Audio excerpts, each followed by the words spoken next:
What's happening, guys? Welcome to GBALL Vision. Today, I have an exciting overview to do for you guys. We are talking about none other than the Spyderco Smock, and this isn't just your average, everyday smock. This is the Blade HQ exclusive M4 smock with the satin blade. And guys, this is my favorite Spyderco of all time in this exact configuration with the satin M4 blade, titanium handles, a Lynch Northwest deep carry titanium pocket clip. Normally comes with Spyderco's OEM clip and JG10 scales. Tons of aftermarket accessories for this guy. And I am a huge fan of this knife. We'll dive into more of that stuff as we go on. Why don't we cover a little bit of the specs and whatnot, and then we'll jump into more of it.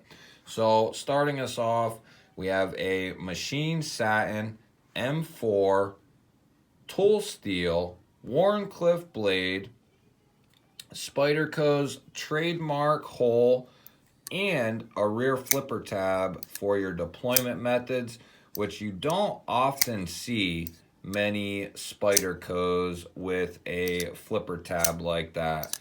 None that actually ring a bell. I'm sure there might be some others, but I can't think of any off the top of my head.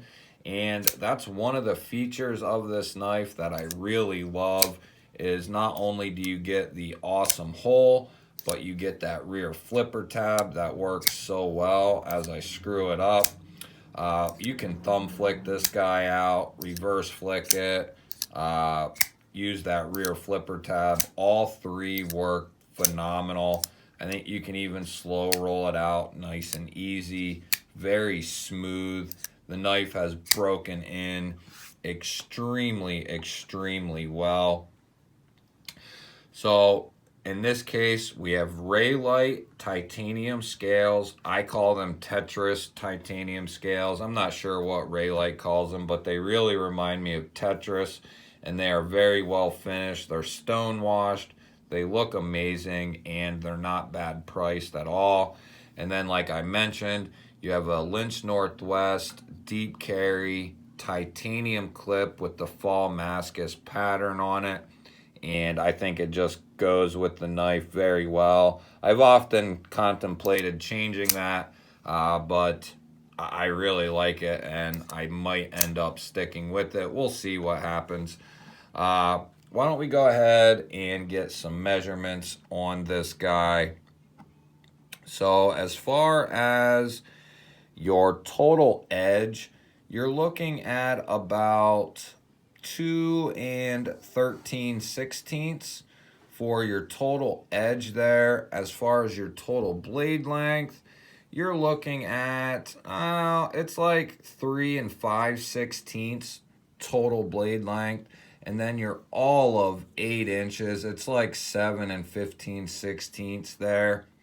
So you're getting a awesome size knife here, right in that sweet spot of between 7.5 and 8.5. That is my sweet spot. I love that size. It's a perfect size to do all your everyday tasks, anything that you would want a folding pocket knife to do. Perfect size for all of that sort of thing. While we have the calipers out here, why don't we go ahead and get a blade stock reading and a behind the edge reading. So our blade stock is going to be right around 111 thousandths. So probably like 110 or so is what I'm guessing. And we'll just pick a spot here. It should be right around like 15 thousandths, I think. If I can get a good grip on it here. So yeah, we're reading 16. And that's not completely on the edge, so I'm willing to bet it's like 15, maybe even a little better than that, but at least 15 thousandths. Let's go ahead and get a handle thickness, should be under a half, well under a half. We're coming in at like 0.4, 0.445, 0.444, somewhere in that neighborhood. So it's not going to be too thick, not going to be too thin. The average is right around that 0.5 mark. A lot of companies, designers try to stay right around that 0.5, and Spyderco always does a good job with their ergonomics and that sort of thing. As far as its profile, it's going to be really good. Here's the Devo Stout. The Stout is a little bit thicker than the Smock, quite a bit actually, and it carries so well. It's not real heavy, even with the titanium in its natural state. With the jade, it was even lighter. Here's the Kunwu S-Tau, and that is also going to be quite a bit thicker. Why don't we go ahead and do a micarta one just for fun. This is the Petrified Fish Victor, and this is also a little bit wider than the Smock. Not by much, but it is still wider. So you're going to have a little longer of a profile. Not much, though. We'll go ahead and get a nice reading on it.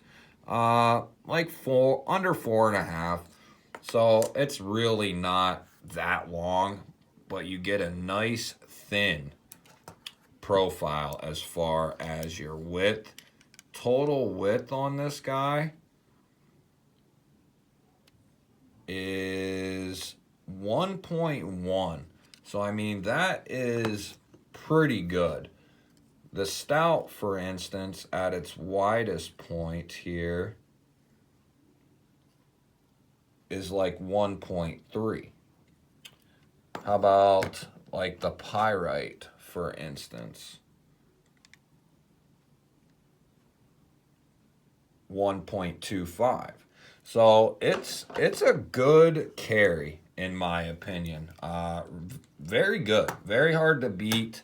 Nice profile. I absolutely love it.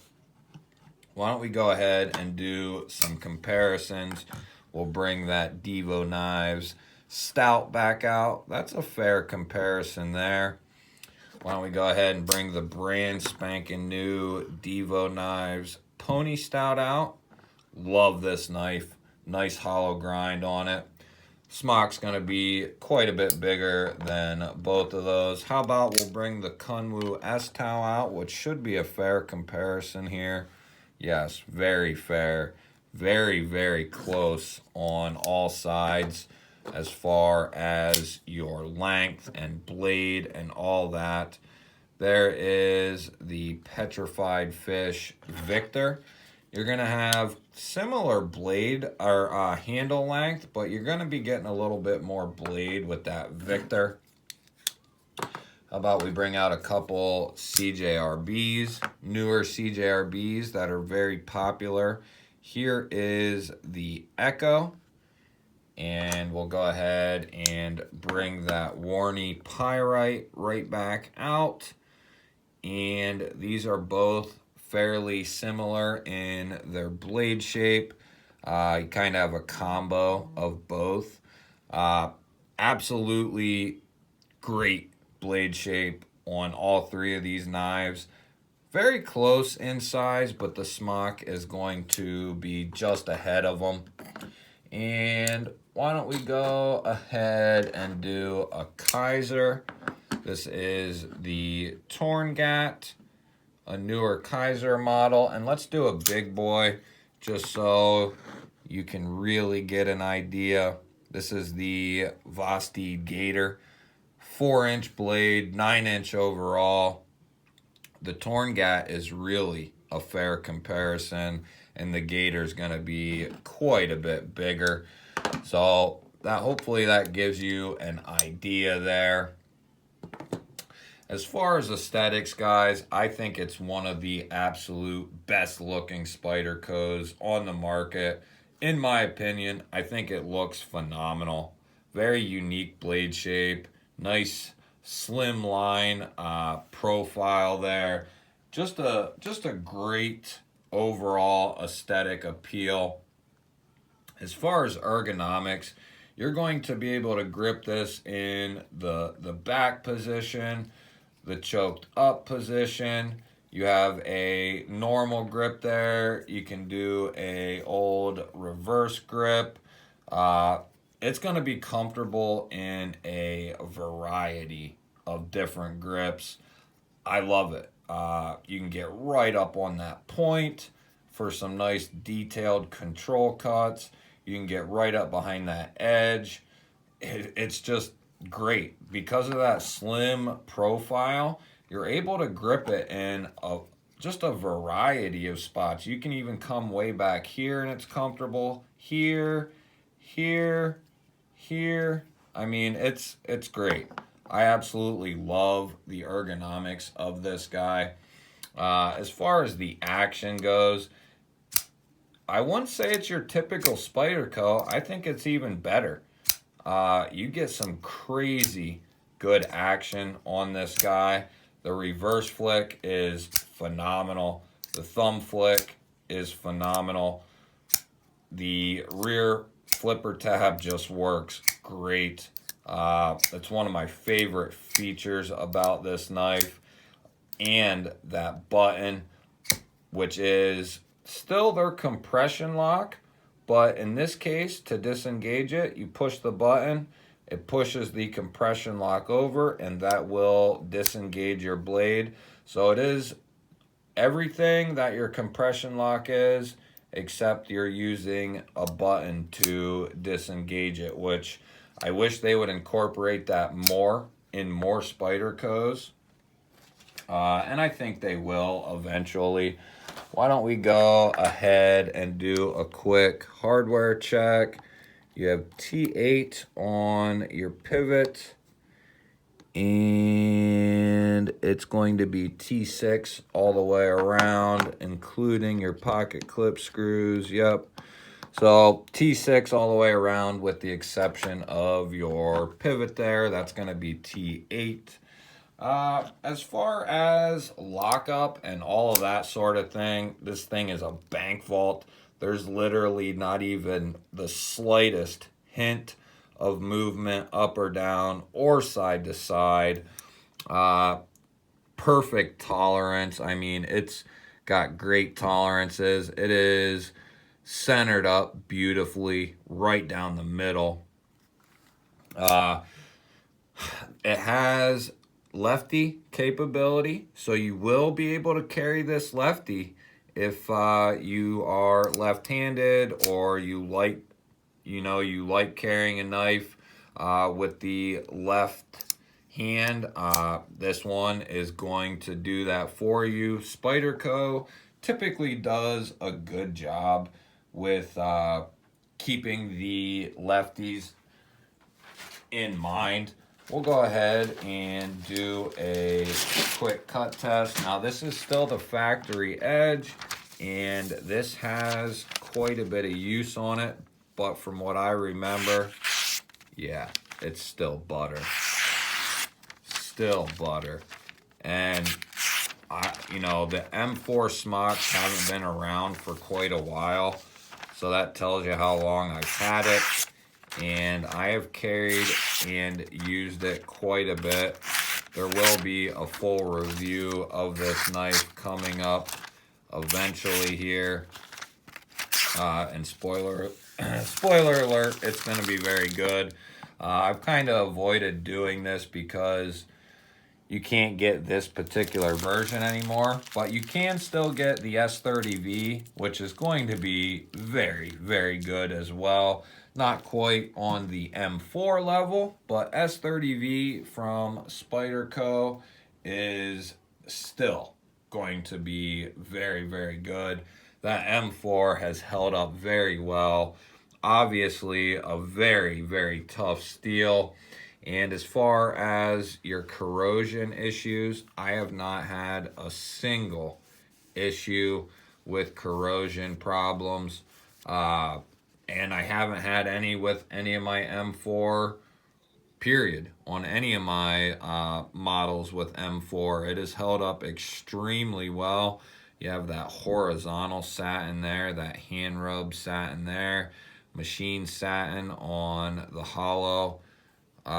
Just extremely well done. This is a Taiwan model, not American model. So this is your Taiwanese model.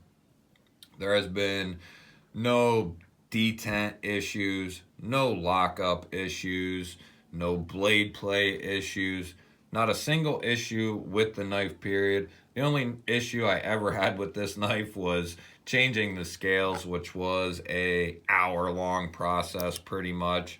Some of it was my error. Others of it was just a pain in the ass to take apart and put back together the proper way. Especially this being the first Spyderco I ever took apart. Lefty compatible, aesthetically pleasing, ergonomically great, multiple opening methods, great materials. What more else to say other than it is an exceptional knife, and it's no wonder these are so popular, especially the M4 versions. They're just phenomenal. That'll wrap it up, guys. If you are still here and you are not subscribed, hit that subscribe button down below the video. I would love to have you here. Give the video a thumbs up and leave me a comment down below. I love hearing from you guys. Otherwise, guys, I will catch you on the next one.